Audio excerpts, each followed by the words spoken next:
রংপুরের লোকেরা আমরা সবসময় পিছিয়ে পড়া। কেন পিছিয়ে পড়া? আমরা তো সঠিক জিনিসটাই বুঝি না।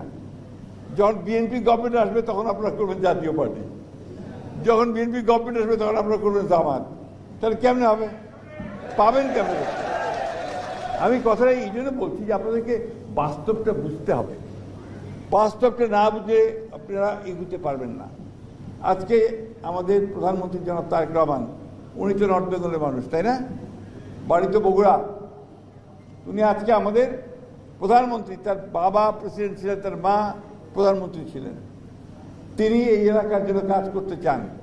এই যে দেখেন আমাদের নেতাদেরকে দায়িত্ব দিয়েছেন, এখন এই নেতাদের দায়িত্ব হবে তাদেরকে হেক্টিক কাজ করে রংপুরের জন্য, রংপুর বিভাগের জন্য উন্নয়ন বিষয়গুলোকে সামনে নিয়ে আসা, তাই না? আমি পরপর দুইবার কেন আসলাম, আমি প্রোগ্রামটাতে কেন আসছি? একটা হচ্ছে যে মুশফিক যেহেতু আমার খুব প্রিয়, সে বলাতে আমি সাথে আমি ওনাদের চিনতাম না, আমি রাজি হয়ে গেছি। আরেকটা কারণ হচ্ছে যে এই জিনিসগুলোকে আপনাকে সহযোগিতা করতে হবে, এদের পাশে দাঁড়াতে হবে, এই মানুষগুলোকে অনুপ্রেরণা দিতে হবে যাতে করে তারা আরও বেশি করে এই কাজগুলো করতে পারে। আর আপনাদের এখানে রংপুরের আসা মানেই আপনি আমার এলাকায় আসা, তাই না? তো এই জন্যই আমি বলছি যে আপনাদেরকে নিজেদের পায়ে নিজেরা দাঁড়াতে হবে এবং সেই দাঁড়ানোর চেষ্টা করতে হবে।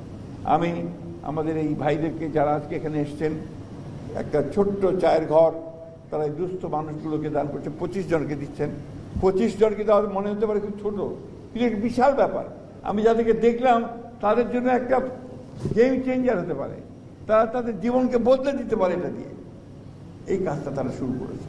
এই জন্যই এখানে আসা, যে আজকে আসুন আমরা সবাই চেষ্টা করি ছোট্ট ছোট জিনিস থেকে বড় কিছুকে সামনের দিকে যাওয়ার জন্য। এটা আমরা করতে চাই না, এটা আমাদেরকে করতে হবে, ভালোভাবে করতে হবে। আজকে আমাদের দেশে একটা বিশাল পরিবর্তন হয়েছে। প্রায় 15-16 বছরের একটা ভয়াবহ একটা একদলীয় শাসন ব্যবস্থাই বলি, ফ্যাসিজম বলি, স্বৈরাচার বলি, যাই বলি না কেন, অত্যাচার নির্যাতনের পরে একটা সুযোগ সৃষ্টি হয়েছে, একটা দম ফেলার সুযোগ হয়েছে। এখন তো আর শামুদেরকে, সাইফুলদেরকে অন্য বাড়ি থেকে শুয়ে থাকতে হয় না, অথবা আপনার পালিয়ে থাকতে হয় না, তাই না? সারা দেশের মানুষ কিন্তু এখানে 60 লক্ষ মানুষের মধ্যে মিথ্যা মামলা ছিল সারা দেশে, 60 লক্ষ। এবং আমার এখানে প্রায় 20,000 মানুষকে হত্যা করা হয়েছিল, 1700-এর উপর বেশি মানুষকে গুম করে দেওয়া হয়েছিল। আর জুলাইয়ের 24 যে জুলাই যেটাকে বলি আমরা, সেই জুলাইয়ের মধ্যে তো প্রায় 4000 ছাত্র, শিশু, নারীকে হত্যা করা হয়েছে। এই একটা ভয়াবহ ঘটনার পরে একটা সুযোগ সৃষ্টি হয়েছে। সেই সুযোগটা হচ্ছে দেশটাকে আবার গড়ে তুলবার। এই কাজটা শুরু করেছেন আমাদের মাননীয় প্রধানমন্ত্রী জনাব তারেক রহমান, যিনি নিজে দীর্ঘদিন নির্বাসিত অবস্থায় ছিলেন। এখান থেকে তাকে শারীরিকভাবে অত্যাচার নির্যাতন করে বিদেশে পাঠিয়ে দেওয়া হয়েছিল। উনি আজকে দেশে ফিরে এসেছেন। দেশে ফিরে একটা অত্যন্ত অবাধ, সুষ্ঠু, নিরপেক্ষ নির্বাচনের মধ্য দিয়ে বিএনপিকে তিনি রাষ্ট্র পরিচালনার দায়িত্বে নিয়ে এসেছেন, পার্লামেন্টে নিয়ে এসেছেন এবং সেই পার্লামেন্টে প্রধানমন্ত্রীর দায়িত্ব নিয়েছেন। যেদিন তিনি প্রথম বাংলাদেশে পা রাখেন সেদিন কিন্তু কোনো রাজনীতির কথা বলেন নাই। তিনি প্রথমেই বলেছেন সবচেয়ে বড় রাজনীতি যেটা, যে আই হ্যাভ এ প্ল্যান, আমার একটা পরিকল্পনা আছে দেশকে বদলে দেওয়ার, দেশের মানুষের অর্থনৈতিক অবস্থার পরিবর্তন করবার। এই যে মানুষগুলো দেখলেন তাদের একটু হ্যাভ নট, তাদেরকে একটু আশা জাগিয়ে তাদেরকে সামনের দিকে এগিয়ে নিয়ে যাওয়ার এই কাজটা তিনি শুরু করেছেন। এবং আপনারা দেখেছেন যে তখন যিনি যে কমিটমেন্টগুলো করেছিলেন, যে প্রতিশ্রুতিগুলোকে দিয়েছেন নির্বাচনের পূর্বে, সেই প্রতিশ্রুতি একটা করে সমস্তগুলো তিনি পালন করছেন। তিনি ফ্যামিলি কার্ড বলেছিলেন, ফ্যামিলি কার্ড দেওয়া শুরু হয়েছে। তিনি কৃষক কার্ড বলেছিলেন, কৃষক কার্ড দেওয়া শুরু হয়ে গেছে।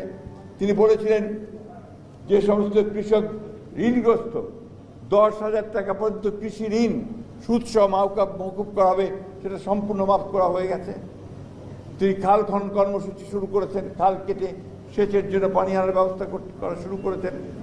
তিনি মসজিদের ইমাম, মন্দিরের পুরোহিত, বৌদ্ধ ধর্মের আপনার যারা পুরোহিত আছেন, চার্চের ফাদার, তাদেরকে আপনার একটা সম্মানী ভাতা দেওয়ার ব্যবস্থা করেছেন। যারা খেলোয়াড়, প্রাক্তন খেলোয়াড়, তাদের দুস্থ ভাতা দেওয়ার ব্যবস্থা করেছেন। এই যে একেবারে সাধারণ মানুষের জন্য কাজ করা, এই কাজটা তিনি শুরু করেছেন। আর একটা কথা বলেছেন যে তিনি এই রংপুর বিভাগ উত্তরাঞ্চলে তিনি কৃষিভিত্তিক শিল্প গড়ে তুলতে চান, যার ফলে কি হবে যে আমার কর্মসংস্থানের সৃষ্টি হবে, কাজ পাবো, বেকার থাকবো না। আপনাদের একটা সুখের খবর দিই, এই যে মধ্যপাড়া বড় পুকুরি আছে না, যেখানে কয়লার খনি আছে, পাথরের খনি আছে, এটা বন্ধ হয়ে গিয়েছিল, এটাকে আবার চালু করার ব্যবস্থা করা হয়েছে। এই জিনিসগুলো আমাদেরকে বুঝতে হবে, সেখানে অনেক কর্মসংস্থান সৃষ্টি হবে।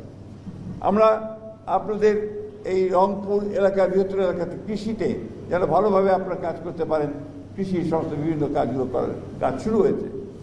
আমাদের একটা বিরোধী দল আছে, এই বিরোধী দল দুর্ভাগ্যক্রমে তারা আবার সে আগের মতোই ভূমিকা পালন করতে শুরু করেছে, এবং হাসিনা যে ভাষায় কথা বলতো এরা ওই ভাষায় কথা বলতেছে। করতে দিব না, চলতে দিব না, শেষ করতে দিব না, হ্যাঁ এইসব বলতে শুরু করেছে না। টার্ম শেষ করতে দিব না, পারবে না। আরে বাবা, হয়েছে তো মাত্র 4 মাস 5 মাস। এই 4 মাস 5 মাসেই তো অনেক পরিবর্তন হয়ে গেছে, বহু পরিবর্তন। একটা ধ্বংসপ্রাপ্ত অর্থনীতিকে টেনে তোলা শুরু হয়েছে, একটা বিপর্যস্ত আপনার প্রশাসন, তাকে ঢেলে সাজানোর চেষ্টা করা হচ্ছে, চেষ্টা শুরু করেছে। কাজটা তো এত সহজ না, এত তাড়াতাড়ি হয় না। আপনার এই যে তেল আর গ্যাস, এটা বিদেশ থেকে আনতে হয় জাহাজে করে, এবং সেখানে বিলিয়ন বিলিয়ন ডলার খরচ হয়।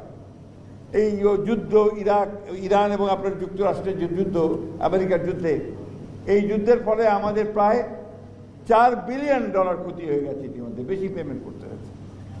এর মধ্যে কিন্তু একদিনও আপনার তেল ছাড়া থাকেন নাই, একদিনও কিন্তু আপনার গ্যাস ছাড়া থাকেন নাই। কমেছে হয়তো, যেটা আপনার আগে 10টা পাওয়া যেত, এখন তো 4টা পাওয়া যাচ্ছে, পাওয়া তো যাচ্ছে। এটা আমরা চেষ্টা করছি, ইনশাআল্লাহ অতি অল্প সময়ের মধ্যে এই সমস্যাটার সমাধান হবে। যেটা আমদানি করতে হয় সেই কারণে এগুলো বাড়ে। জিনিসপত্রের দাম একটু বেড়েছে, কেন? যেগুলো আমদানি করতে হয়, ওই জাহাজের ভাড়া তো বেড়ে গেছে, সব কিছুই বেড়ে যায়। যখনই আপনার বাড়ে তখন সব কিছু বাড়তে থাকে, ফলে এই সমস্যাটা আসে। তো এইগুলো জিনিস তো বুঝতে হবে, না বুঝলে তো আপনার এইভাবে হবে না। আমাদের দেখতে হবে যে এই সরকার একদিকে গণতন্ত্র প্রতিষ্ঠা করেছে, পার্লামেন্ট হয়েছে, কথা বলার সুযোগ আছে, পত্রিকাগুলো এখানে আছেন যারা এখানে, আগে তো আমেরিকার আমলে লিখতেই পারতো না, কথা বলতেও সাহস করতো না, এখন যা খুশি লিখতেছে, সত্য মিথ্যা যাই হোক। তারপরে আবার আছে আপনাদের সোশ্যাল মিডিয়া, ইউটিউব আছে না, ওইখানে আবার দেখেন কি সমস্ত যা খুশি তাই চালাচ্ছে তারা, যার সত্যতা বলতে কিছু থাকে না, তাই না? তো এই জিনিসকে আপনার মোকাবেলা করে, চ্যালেঞ্জগুলোকে মোকাবেলা করে আমাদেরকে কিন্তু এগোতে হচ্ছে। আমরা আল্লাহ তাআলার কাছে আমরা ওয়াদাবদ্ধ যে আমরা আমাদের যথাসত্য আমরা চেষ্টা করব দেশের উন্নয়নের জন্য, এটা আমরা প্রতিজ্ঞা করেছি। জনগণের কাছে আমরা অঙ্গীকারবদ্ধ যে আমরা জনগণের কাছে দেওয়া প্রতিশ্রুতিগুলো আমরা পালন করবার চেষ্টা করব। আজকে এই ছোট্ট একটা অনুষ্ঠান, কিন্তু এর ব্যাপকতা বিশাল, এতে নিয়ে আমরা মানুষের মধ্যে এটাকে ছড়িয়ে দিতে পারি। আপনার যে কথা আমাদের উন্নয়ন কর্তৃপক্ষের চেয়ারম্যান সাহেব বলছেন হাসপাতাল, আপনার রংপুর তো হাসপাতালেরই শহর। রংপুরে আমরা ঠাকুরিয়া থেকে রোগী পাঠাই রংপুরে, ঠিক কিনা? অসংখ্য হাসপাতাল এখানে, বেসরকারি খাতে বিভিন্নভাবে। নতুন কোনো হাসপাতাল করতে হলে সেগুলো ফিজিবিলিটি দেখতে হবে, সেখানে বিনিয়োগকারী কে আসতে চায় সেটা দেখতে হবে, এগুলো বাস্তবতা দেখতে হবে। তো এখন সেগুলো যদি আপনার সব মিলাতে পারে, তাহলে যাদেরকে বলা হয়েছে ওনারা চেষ্টা